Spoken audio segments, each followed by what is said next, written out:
എന്താ ശങ്കരേട്ടാ ഇങ്ങനെ നോക്കുന്നത്? ഈ ശങ്കരേട്ടാന്നുള്ള വിളിയേ മാറ്റേണ്ടി വരും.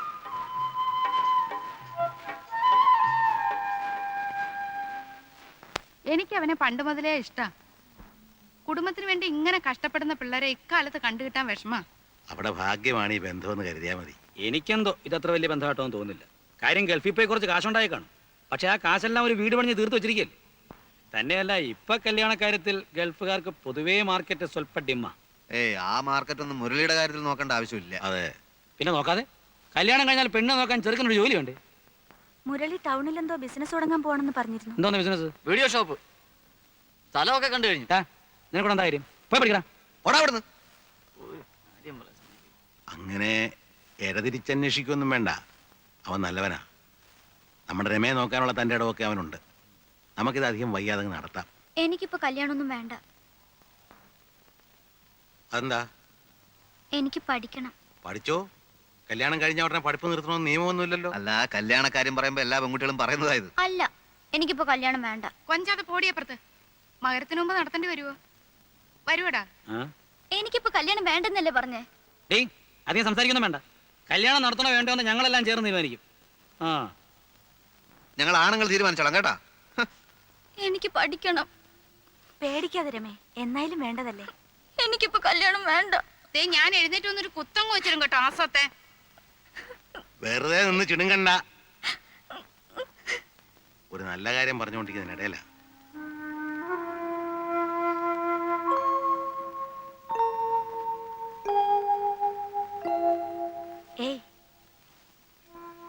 ഇത്രയ്ക്ക് പിണങ്ങാൻ എന്തുണ്ടായി? കല്യാണം വേണ്ടെങ്കിൽ വേണ്ട, അത്രയല്ലേ ഉള്ളൂ. പിന്നെന്തിനാ നിർബന്ധിക്കുന്നേ? അതവർക്ക് നിന്നോട് സ്നേഹമുള്ളണ്ടല്ലേ. അത്രയ്ക്ക് സ്നേഹമൊന്നും വേണ്ട.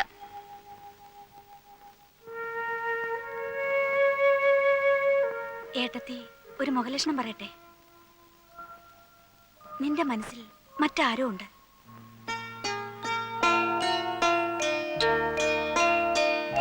പറ, ആരാ നിന്റെ മനസ്സിൽ?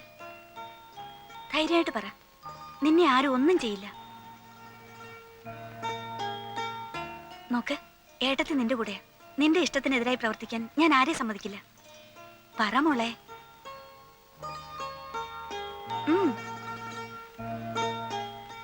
എന്റെ കോളേജില് മലയാളം പഠിപ്പിക്കുന്ന സാറിന് എന്നെ ഇഷ്ടാ. എന്താ അയാളുടെ പേര്? ശിവൻ.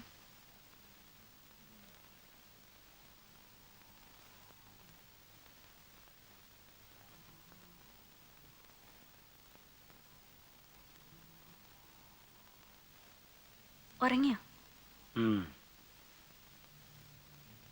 ഞാൻ ഒരു കാര്യം പറഞ്ഞാ ദേഷ്യപ്പെടൂ? ദേഷ്യപ്പെടൂ? എന്താ നിന്റെ കാശ് വല്ലതും പോയോ? അതല്ല, നമ്മുടെ രമയുടെ കാര്യ. എന്താ?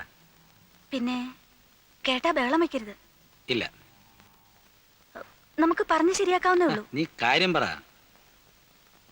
രമ അവളുടെ മലയാള ലെക്ചറുമായി സ്നേഹത്തിലാണെന്ന്.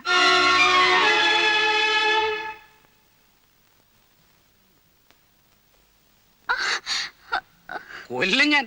പഠിക്കാനെന്നും പറഞ്ഞ മാസാമാസം ഫീസും ബസ് ചാർജും വാങ്ങി നീ ഇവിടുന്ന് പൊയ്ക്കൊണ്ടിരുന്നത് ഇതിനായിരുന്നോടി? കുടുംബത്തിന് ചിത്തപ്പേരുണ്ടാക്കാൻ ഞാൻ സമ്മതിക്കില്ല. മുട്ടിനും തല്ലൊടിച്ച മൂലക്കിടും. പ്രേമാണ് പോലും.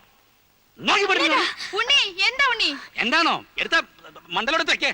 എന്താ മോള് പാരലൽ കോളേജിലെ വാധ്യാരോട് പ്രേമത്തിലാണെന്ന്. അച്ഛാ, ഇതിങ്ങനെ വിട്ടു കൊടുക്കാൻ പറ്റുകയില്ല. ഒറ്റ മോളാന്ന് കരുതി നിങ്ങൾ രണ്ടുപേരും ലാളിച്ച് ലാളിച്ച് അവളിങ്ങനെ ചീത്തയത്. ഒന്ന് മാറിക്കേ. ഇനി ഞാൻ ചോദിക്കാം. ഞാനും ഇവളുടെ ഒരു സഹോദരനാണല്ലോ.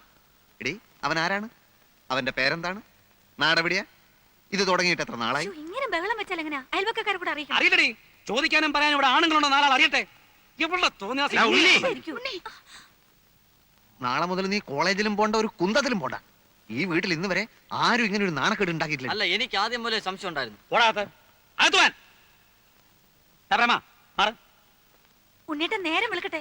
ഇതിൽ രണ്ടിലൊന്നും അറിഞ്ഞിട്ട് നേരം വെളുത്താ മതി. നീ ഇനി അവനെ കാണൂ? കാണും.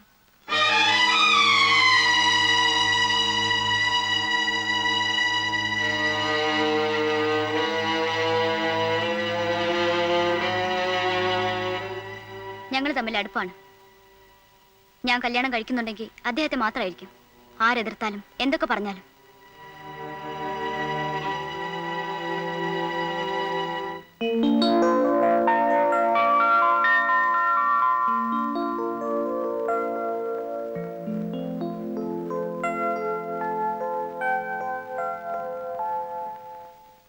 മിസ്റ്റർ ശിവൻ,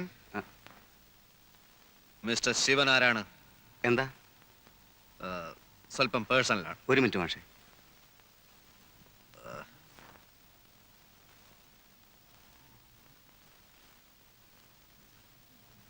തിരുനെല്ലിക്കാട്ടിൽ വെച്ച് പോലീസിന്റെ വെടിയേറ്റ് മരിച്ച വർഗീസ് എന്ന നെക്സലൈറ്റിനെ പറ്റി കേട്ടിട്ടുണ്ടോ? എനിക്ക് മനസ്സിലായില്ല. അദ്ദേഹം എന്റെ സുഹൃത്തായിരുന്നു. തൽക്കാലത്തെ ചില പ്രശ്നങ്ങൾ കാരണം ഞാൻ നാടകത്തിലോട്ട് മാറിയെന്നേ ഉള്ളൂ. പക്ഷെ പ്രസ്ഥാനത്തിലെ പലരും ഇപ്പോഴും എന്റെ സുഹൃത്തുക്കളാണ്. അല്ല, ആരാ നിങ്ങള്? ഇതൊക്കെ എന്നോട് പറയുന്നത് എന്തിനാ? ഒരു കോങ്ങാടും മറ്റൊരു തലശ്ശേരിയും ഇവിടെ ആവർത്തിപ്പിക്കാൻ എനിക്ക് സാധിക്കുമെന്ന് മനസ്സിലാക്കിക്കോളൂ. താൻ പഠിപ്പിക്കുന്ന പെമ്പിള്ളേരെ പിഴപ്പിക്കാൻ നടക്കുകയാണ് അല്ലേ? നിങ്ങൾക്ക് ആള് മാറിയെന്ന് തോന്നുന്നു. ഇല്ല, ഇനി ഇത് തുടർന്നാൽ തന്റെ ആൾ രൂപം ഞങ്ങൾ മാറ്റും. രമ ഞങ്ങളുടെ ഒറ്റപ്പങ്ങളാണ്. ഓ, ഇപ്പൊ മനസ്സിലായി. നാടകപ്രാന്തനായ ഒരു ചേട്ടനുണ്ടെന്ന് രമ പറഞ്ഞിരുന്നു.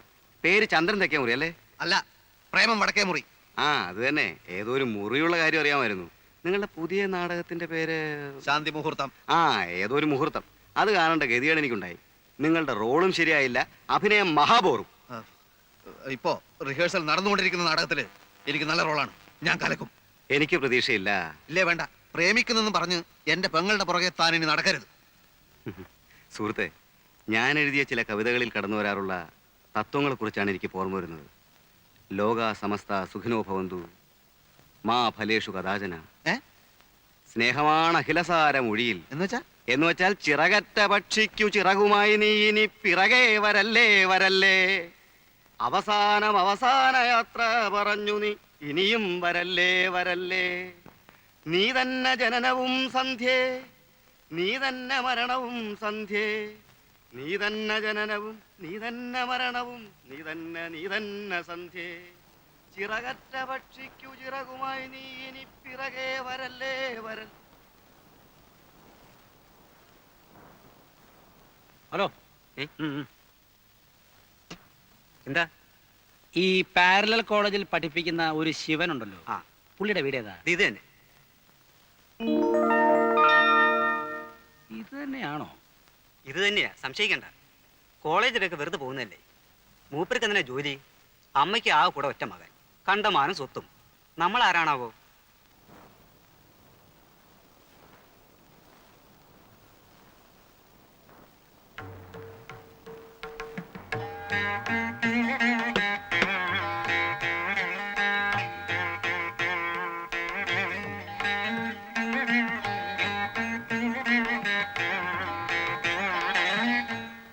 ആരാ? നമസ്കാരം. ആ, നമസ്കാരം. മിസ്റ്റർ ശിവന്റെ അമ്മ, തൃക്കുന്നത്തെ ഭഗീരഥി അമ്മ. മനസ്സിലായില്ലല്ലോ. എനിക്ക് ശിവനെ ഒന്ന് കാണണം. അവൻ ഇവിടെ എവിടെയോ ഉണ്ടായിരുന്നല്ലോ. കാർത്തു, ആ ചുമന്ന മാരുതി കാർ അവിടെ കിടപ്പുണ്ടോ?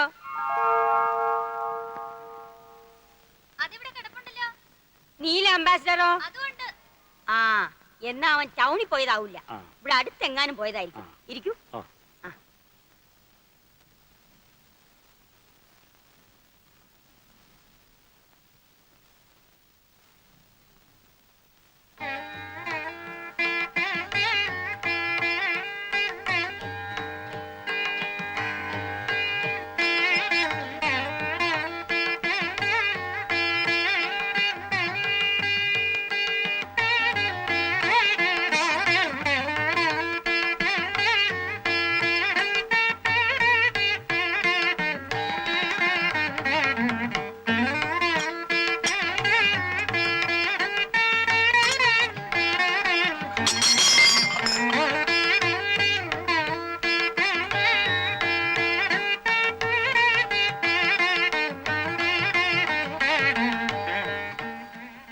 കുടിക്കാം. നല്ല കാഫലമുള്ള തെങ്ങാണല്ലോ. പിന്നെ നല്ല ഒന്നാന്തരം മണ്ണല്ലേ ഇവിടെ. പറഞ്ഞിട്ട് എന്താ കാര്യം? നോക്കി നടത്താൻ ഞങ്ങൾ രണ്ടാളല്ലേ ഉള്ളൂ ഇവിടെ. 30 ഏക്കറയാ ഭൂമി, അത് മുഴുവനും തെങ്ങ്. നെല്ലാണെങ്കിൽ അത് ഒരു വശത്ത്. അങ്ങനെ ഒരു നിലയ്ക്ക് നോക്കിയാ സ്വത്തും മുതലൊന്നും അതിന് ഇല്ലാത്ത നല്ലത്. കാപ്പൊടിക്കാൻ വരൂ.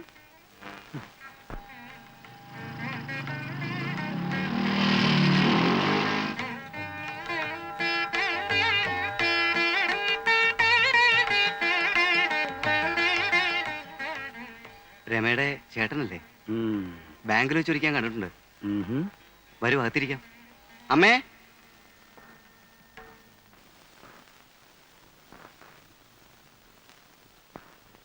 എല്ലാ വശങ്ങളും സൂക്ഷ്മമായി ഞാൻ അന്വേഷിച്ചു. ഏക്കർ കണക്കിന് ഭൂമി, ഉഗ്രം വീട്. അധികം ആലോചിക്കാനൊന്നുമില്ല അച്ഛാ, നമുക്കിതങ്ങ് ഉറപ്പിക്കാം. നല്ലതുപോലെ സാഹിത്യവാസനയും ഉണ്ട്. ഈ കല്യാണം നടന്നാലും ഇല്ലെങ്കിലും അഭിനയവേദിയുടെ അടുത്ത നാടകത്തിന് പാട്ടെഴുതുന്നത് ശിവനായിരിക്കും. ചുമ്മാരടാ. അപ്പൊ ഞാൻ മുരളിക്ക് കൊടുത്ത വാക്ക് തെറ്റിക്കുന്നതിൽ ആർക്കും ഒരു വിഷമവും എന്ന് വെച്ചാ പെണ്ണിന് ഇഷ്ടമുണ്ടേ അച്ഛാ. ഒരു സമാധാനം ഉള്ളത് അവള് കണ്ട അലവലാദികളൊന്നും കയറി പ്രേമിച്ചില്ലല്ലോ എന്ന്. അല്ല, അങ്ങനെ ഉണ്ടാകുകയില്ല. ഒന്നുമില്ലേലും അവൾ എന്റെ പെങ്ങളല്ലേ.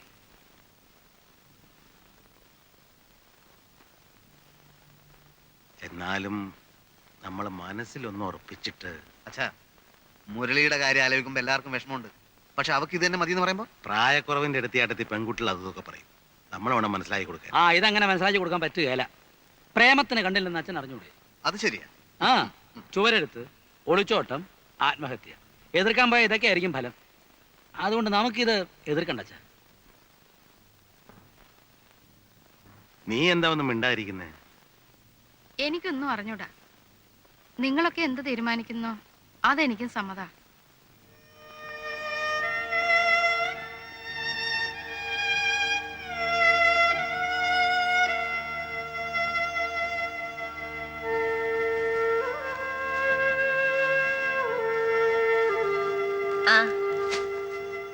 ഞാൻ മുരളി അങ്ങോട്ട് അയക്കാതിരിക്കുന്നു. രമയുടെ ജാതകക്കുറിപ്പൊന്ന് വാങ്ങാനാ. പണിക്കര് പറഞ്ഞ് നാളെ കിട്ടിയിരുന്നെങ്കിൽ നല്ലൊരു മുഹൂർത്തം നോക്കി വെക്കാമായിരുന്നെന്ന്. ഞാനും അക്കാര്യത്തെ പറ്റി പറയാനാ ഇങ്ങോട്ട് വന്നേ. മുരളി,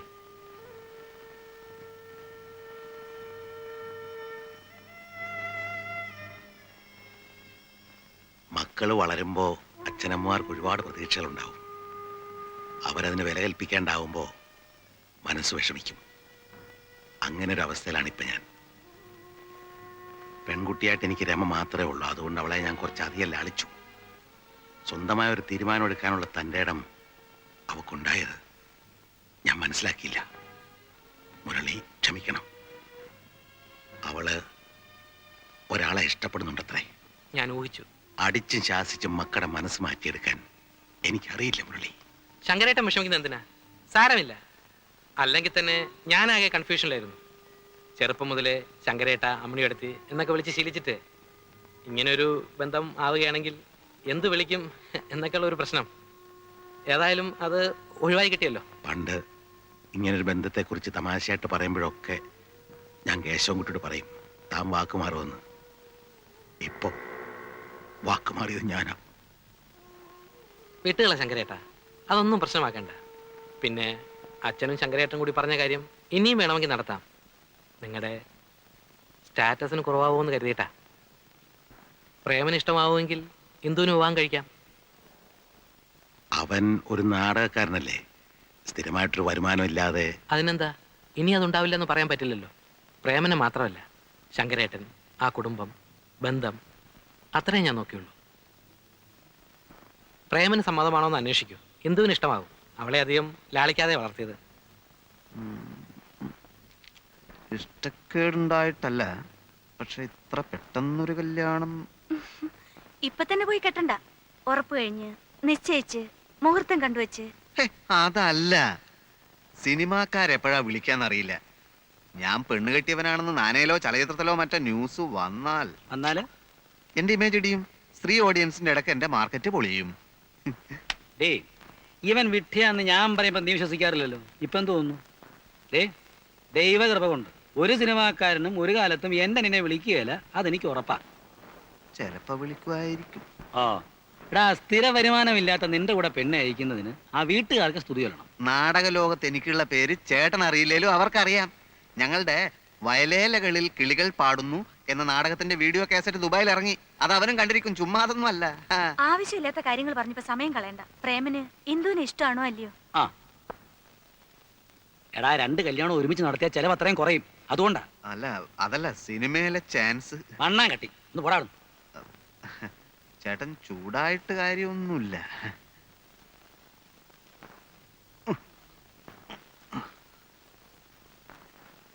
കെട്ടിക്കളിയല്ലേ? പ്രായവും കടന്നു പോകുന്നു.